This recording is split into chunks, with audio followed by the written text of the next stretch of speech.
남양 특집 4탄, 과학으로도 풀리지 않는 초자연 현상 19, 18위 공개합니다. 1번, 머리카락이 자라는 인형. 지난 65회 특종 등골이 서늘해지는 기묘한 이야기 19에서 제가 인피 인형 괴담을 소개했는데 다행히도 한 인형 제작가의 작품이었다는 사실을 밝혀졌죠. 간담을 서늘케 했지만 그런데 말입니다.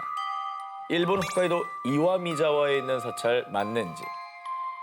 이곳에는 일본 열도를 진짜 리얼 소름 돋게 한 인형이 있다고 합니다. 이 인형의 사연은 1918년으로 거슬러 올라갑니다. 이 인형은 18살 스즈키 나가요시가 자신의 3살짜리 여동생 기쿠코에게 준 선물이었습니다. 그런데 동생이 심한 독감을 앓다 그만 세상을 떠나고 말았습니다. 그 뒤 기쿠코를 추모하기 위해 가족 재단에 인형을 올려뒀는데 며칠 뒤 가족들은 깜짝 놀라고 맙니다. 분명히 단발이었던 인형의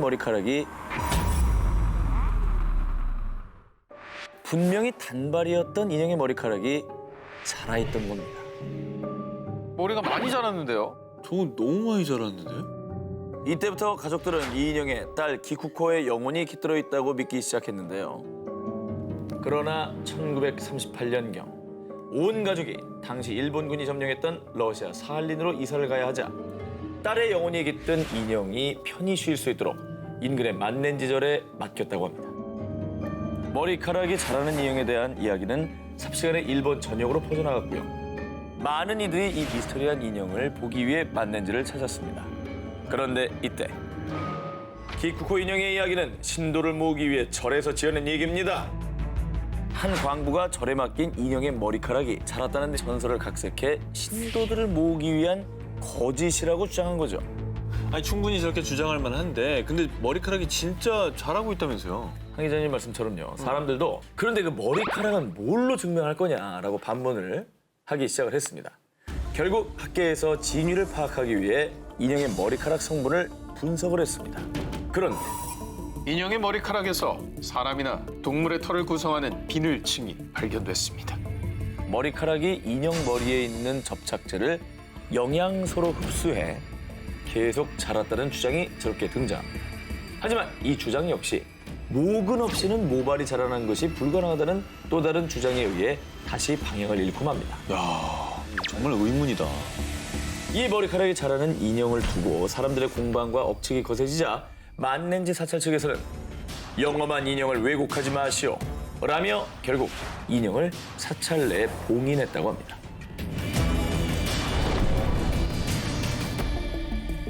남양 특집 4탄, 과학으로도 풀리지 않는 초자연 현상 19, 12위입니다. 당신은 환생을 믿으십니까? 죽은 사람이 다시 태어나는 것을 일컫는 환생. 티베트 불교에서는 위대한 스승 라마가 제자와 중생들을 구제하기 위해 계속 환생한다고 믿고 있는데요. 그래서 라마의 제자들이 환생자를 일컫는 린포체를 찾는 게 오랜 전통 중에 하나라고 합니다. 그리고 네팔 후판사원의 수도승 텐진 조파도 그 중에 한 명인데요.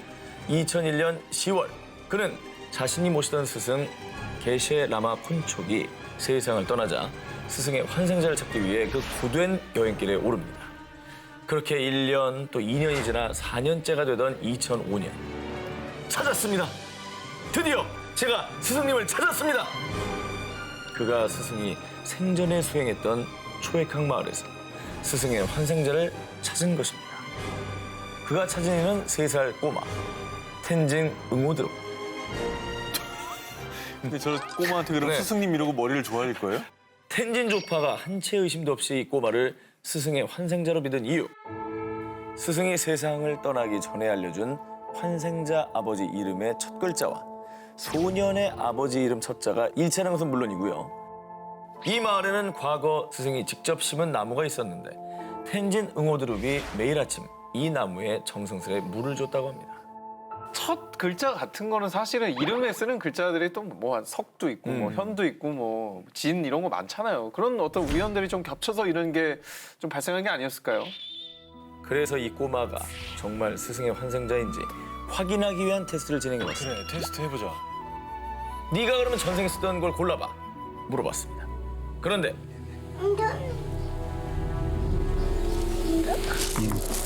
염주며 종이며 북이며 모두 알아맞혔다고 합니다.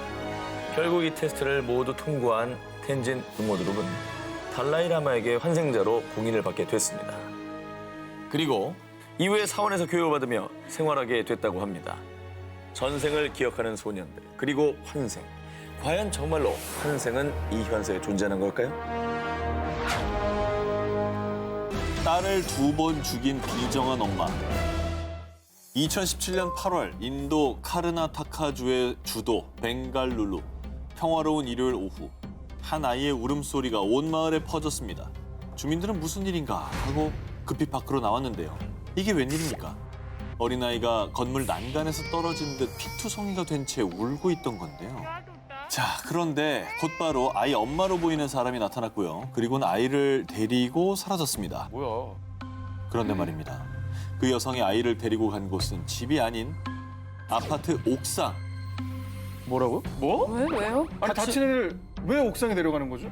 오늘은 모든 말도 안 되는 불길한 상상이 다 현실입니다. 짜증나. 이 어린아이에게 닥친 비극의 시작은 2011년으로 거슬러 올라갑니다. 스와시 사카는 결혼을 한 뒤 2011년 딸 아이시카 사카를 낳았는데요. 그런데 딸 아이시카는 선천적 청각장애를 갖고 태어났습니다. 이후 엄마 스와시의 태도는 차갑게 돌변합니다. 왜 이렇게 울어대는 거야? 신경질 나게. 늘 어린 딸 아이시카에게 신경질적으로 대했고요. 심지어는 손찌검을 하기까지. 아 진짜? 그리고 히스테리적인 아내의 행동을 견디지 못한 남편은 가여운 어린 딸만 두고 떠났습니다. 아니 왜 떠나요? 딸이 아니, 아이고. 너무 무책임하다. 엄마가 학대하는 아이를 두고 그냥 또 무책임하게 떠나버린 건 뭡니까? 자, 그리고 2017년 8월 어느 날 엄마 수아 씨는 딸을 목욕시키던 중 너 때문에 그이가 날 떠난 거라고. 왜 너 같은 게 태어나서.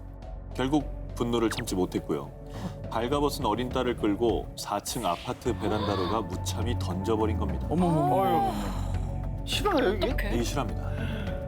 피와 눈물로 범벅이 된 딸은 숨이 겨우 붙어있던 상태. 엄마 맞아. 그런데 딸이 살아있다는 것을 확인한 엄마가 아닌 이 악마는 다시 딸을 데리고 이번엔 집이 아닌 옥상에 갔고요. 다시 한번 딸을 던졌습니다. 어떻게든 죽이겠다는 거예요. 이거 정말 사람의 탈을 쓰고 어떻게 이런 일을 할 수 있죠? 이 엽기적인 모습을 생생하게 목격한 주민들은요. 저건 엄마가 아니라 악마야. 당장 저 악마를 잡아야 해.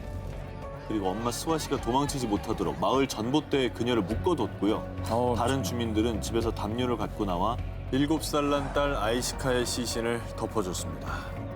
아우 진짜 그건 악마네 악마. 오늘 여러분들 그 심장을 잘 부여잡고 보셔야 될 것 같아요. 지금 너무 놀라서. 오늘은 아마 순간 시청자 여러분들도 순간순간 입에서 욕설이 나올 거예요. 아 그런 어쩔 정말 수 없이. 그런 방송이 될 것 같아요. 댁에서 이제 시원하게 욕설하십시오. 네, 어린 아무튼- 아이시카가 부디 하늘에서 행복하게 바랍니다. 아유, 그럼요. 자, 가족이길 포기한 악마들 19 이번에 18위 공개합니다.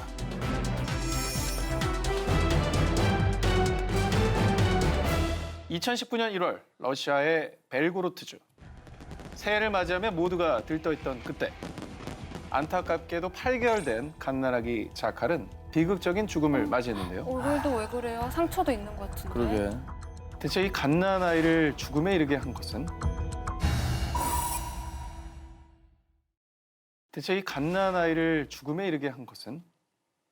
자, 2019년 새해를 맞아 러시아 곳곳에서 매일같이 신년 파티가 열렸습니다.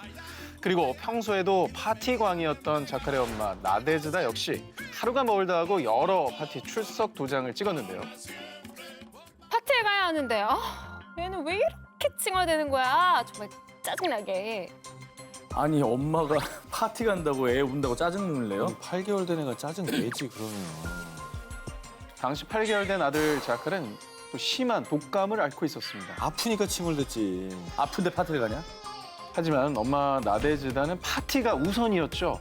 그래서 울며 보채는 아이에게 이거를 따라 먹였습니다. 바로 40도가 넘는 보드카. 미친 거 아니에요? 진짜? 애한테? 그렇습니다.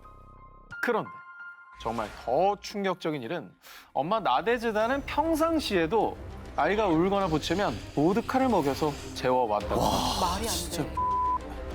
자, 그렇게 그날도 어김없이 아이에게 술을 먹였고 엄마가 음악과 술에 정신이 팔려 있는 동안 어린 생명의 숨은 조금씩 멎어갔습니다. 아, 왜 났어? 한편 밤늦게 귀가한 엄마는 눈도 풀리고 맥도 못 추는 아이를 보고 급히 병원에 데려갔는데요. 하지만 작가는 허망히 세상을 떠나고 말았습니다. 한편 아기를 자신의 손으로 떠나보내고도 끝까지 뻔뻔했던 엄마 나대지다. 전 방해받고 싶지 않았어요. 완전한 자유를 원했다고요. 진짜 말도 안 되는. 낳기만 한다고 해서 엄마가 아닙니다. 엄마 자격 없는, 아니 사람 자격도 없는 러시아의 비정한 엄마였습니다. 감옥에서 자유를 누리시죠. 자, 계속해서 전해드리겠습니다. 2008년 6월 미국 플로리다주에서 2살 배기 아이 케일리가 실종되는 사건이 발생했습니다. 곧바로 경찰이 대대적인 수색을 벌였지만 안타깝게도 실종 6개월 만에 집 근처 숲속에서 유골로 발견됐습니다. 그것도 쓰레기 봉투 안에서 말이죠. 누가 유기했네. 아니, 누가 유기했네. 자, 그런데 수사 과정 중 엄마 키시 앤서니에게서 수상한 행동들이 발견됐습니다. 먼저 2살 난 딸 케일리가 실종된 지 무려 한 달이 지나서야 신고를 했는데요. 말도 안 되네. 냄새가 난다. 그것도 엄마가 아닌 할머니가 신고를 했다고 합니다. 자, 그리고 주변인들 조사 과정에서 밝혀진 충격 사실. 지독한 파티광이었던 엄마 케이스는 티가 문제예요. 딸이 없어졌는데도 파티장만 전전했다고 하는데. 아니 파티가 뭔데 그래? 자, 그리고 아이가 실종된 그 기간에 아름다운 인생이라는 문신을 본인의 몸에 새기기까지 했다고 하는데요. 결국 1급 살인 혐의와 아동학대 혐의로 기소된 엄마 케이씨. 그 뒤 오랜 조사 과정을 통해 사건 발생 3년 후인 2011년 5월 재판이 열렸습니다. 그런데 사실 케일리가 혼자 수영장에 빠져서 익사한 거예요. 근데 괜히 제가 오해를 받을까 봐 그런 거죠. 하지만 검찰에선 엄마 케이씨의 차에서 시체가 부패한 냄새가 났다는 점, 또한 차 내부에서 강력한 마취 성분인 클로로포름이 발견된 점, 그리고 집 컴퓨터에서 클로로포름의 검색 기록이 발견된 점 등을 대며 그녀가 딸을 마취시킨 뒤 질식사 시켰다고 주장했습니다. 완전 의도적이네요. 그리고 2011년 7월 미 전역에 관심이 쏠린 가운데 드디어 판결이 내려졌는데요. 케이시 앤서니에게 무죄를 선고합니다. 모든 증거가 엄마 케이씨를 향해 있었지만 엄마 케이씨가 딸을 죽인 직접적인 동기와 결정적인 증거가 부족해서 무죄 판결이 내려집니다. 아니, 얼마나 더 결정적인 증거를 들이대야 되는 거예요? 한편 자신의 아이가 죽었음에도 불구하고 재판장에서 웃음을 어머머머머. 진짜 우리 엄마 저거는 케이씨. 악마의 미소다, 악마의 미소. 악마를 보았다다. 이 사실이 공개되자 수백 명의 미국인들은 무죄라니 인정 못해 이 살인자! 하며 재판장 앞에서 시위를 벌이기도 했고요. 언론에서는 제2의 오제이 심슨 사건으로 보도하기도 했습니다. 정말 끝까지 끔찍한 건요. 무죄 판결이 났잖아요. 네. 근데요? 근데 엄마 케이씨는 미국 내 언론사들에게 약 16억 원을 주면 이 진실에 대해서 인터뷰를 하겠다고 딜을 하기도 했다고 합니다. 와. 그 애가 너무 불쌍해. 엄마의 자격을 상실한 악마들. 그녀는 정말 일말의 양심도 없는 걸까요?